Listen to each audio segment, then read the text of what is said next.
Is this thing on? Hey, this is Tim of the Watchbox on assignment with Europa Star at SIHH 2019. I am currently squatting in Cartier's exhibition space, so I thank my hosts for leaving me unmolested. It has wonderful acoustics. I want to talk about what I saw on day 2 of SIHH. I saw a bunch of big brands, mostly Richemont companies, and a couple of smaller ones, including one notable independent. But I want to tackle the topic that's on everyone's mind, and that is the Audemars Piguet Code 1159. From the second the photos came out, I heard people saying basically two things. One, they hate it. Two, there's a good chance, non-zero, that this whole thing is a hoax and AP is going to roll out something awesome. Well, it wasn't a hoax. The watches are real, and the truth is somewhere between the two extremes. So everything I touched was one of the entry-level models, the 41mm chronograph or the 41mm automatic. And if you started with the case and you stopped at the bezel, or the edge of the sapphire, I would have to say the case has so much power and charisma. The finish is everything you expect of a Royal Oak or an offshore. I almost get the impression that the inspiration and the budget ran out when they reached the dial. And that's completely off base because they spent a ton of money on 8-layer lacquered dials. Actually, they're between 8 and 12, depending on what color you get. All of the indices and the numerals are applique, and they created a new electro-erosion system to actually etch millimetrically perfectly the AP logo on the dial, which is basically to say it doesn't look right, but they spent a lot of money there. So here's my thought.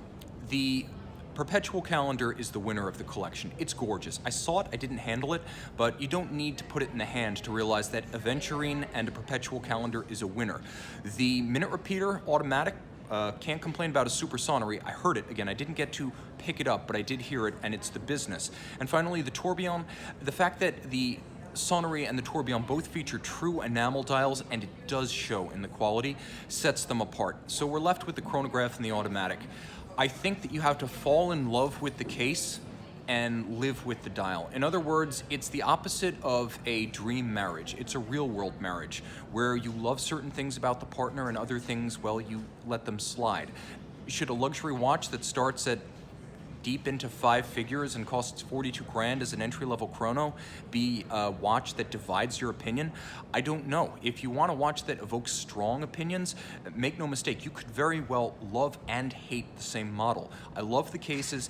Up to this point, I'm left cold, like a flopping fish by the dials. I think that's where the model line fails, but I do believe that everything from the case to the remarkable dihedral crystal that they bought, expensive piece, makes it worth considering, and it's why you really need to try it on the wrist or in the hand. This is not something to judge from the internet. You might love the dial.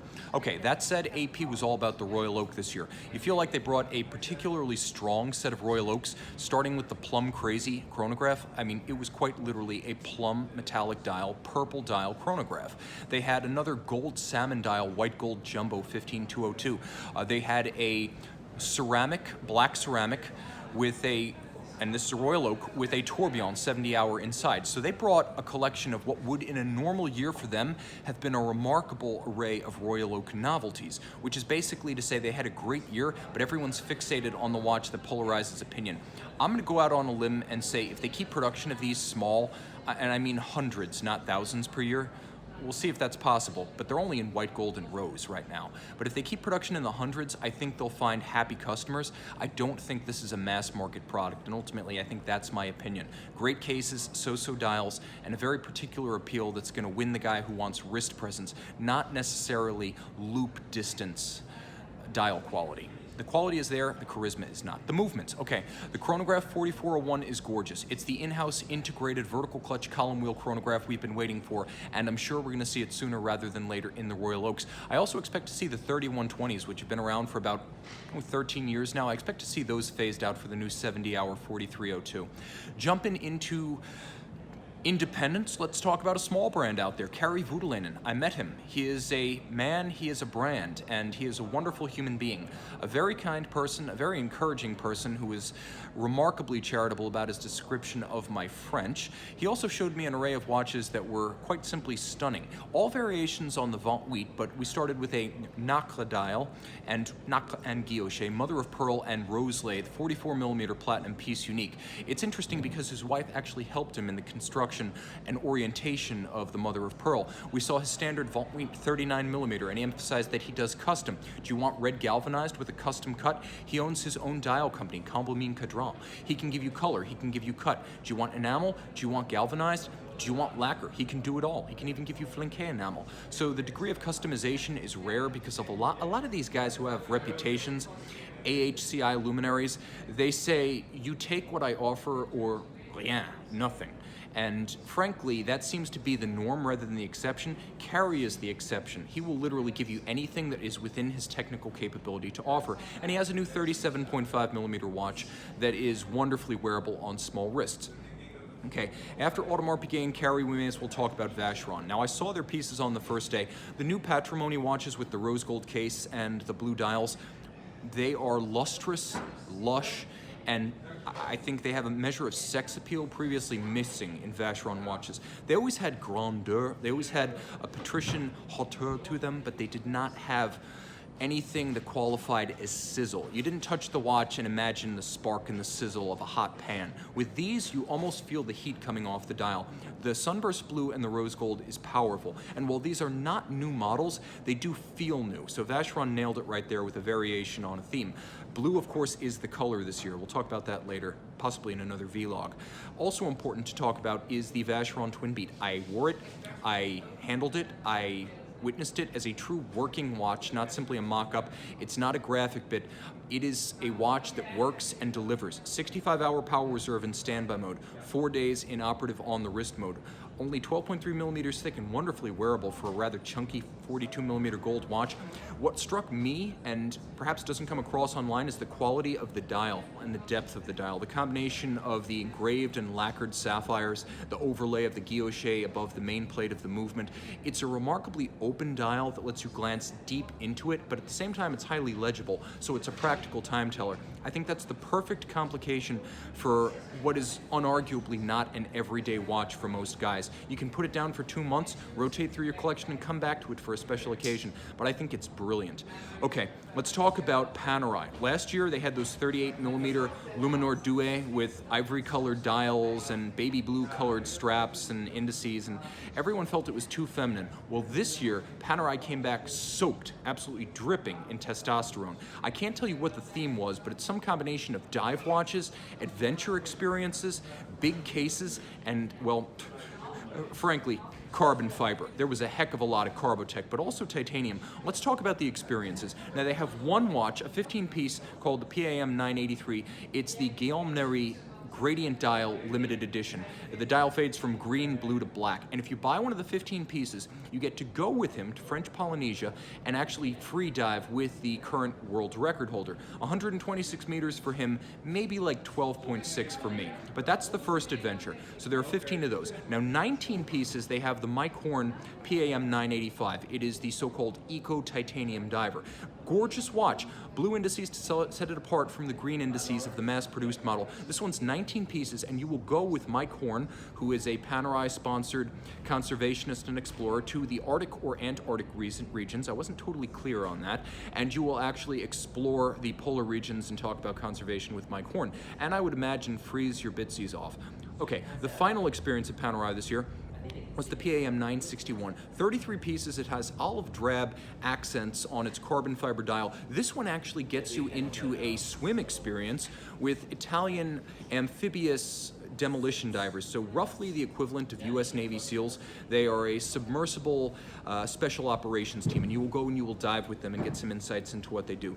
But my personal favorite was probably the PAM 1039, which is the Luna Rossa. It's a carbon fiber GMT diver, and it is actually a special edition that is going to be made for the Luna Rossa America's Cup team. They will be the challenger of record for the 36th America's Cup. I was a sailor once upon a time, not a naval sailor, I was that too, but I was an actual wind-powered sailor, and I always thought America's Cup was kind of my equivalent of what most people think of Formula One as, the ultimate. the top level, where the fighter pilots of the sailing world and the engineers go. So it's a beautiful watch. The white, black, and red accents are well played. I don't know how green is going to age. I don't know how blue dials are going to age, but I can tell you that that particular watch with the combination of black, white, and red has the classic tritone that's been with us since chronographs of the last century, and it's a winner. That's my favorite from this year's Panerai novelties. Okay, let's talk about Cartier. The Santos collection expands. Now there's a chronograph. I called it in my pre-SIHH show. The chronograph's a lovely piece, and it's unconventional. You actually start it with a pusher at 9 o'clock, stop it with the pusher at 9, and you reset with a coaxial pusher in the crown. It's fully loomed, so it's a bit different from last year's Santos, and it goes up in size from last year's Santos. 39.5 millimeters for last year's Santos Large. Now it's 42 for the chronograph. The chronograph's available in steel and yellow gold, and rose gold. And I feel that this is the best possible direction for the Santos to take. Last year's Santos was not loomed. This one and the blue dial Santos Large, though they are loomed. So you have a water-resistant 100-meter automatic winding steel fully loomed Cartier sports watch with a quick release strap, and that's all any of us ever wanted in a Roadster reissue. Also talking about Girard-Perregaux, I can't say that they effectively released their answer to the Royal Oak Offshore because it's over 2 decades too late. What I can tell you is that if the Laureato was described as a Girard-Perregaux riff on the Royal Oak, then the Laureato Absolute collection, which is a automatic world time and a chronograph, is effectively Girard-Perregaux riffing on the Offshore. Original? Not really, but nice watches. Pricing is going to be the factor. I've seen with VAT European pricing. I'm going to hold my opinion until I see what they're priced at in US dollars. But basically, if you want a Royal Oak Offshore for less money, Girard-Perregaux Laureato Absolute.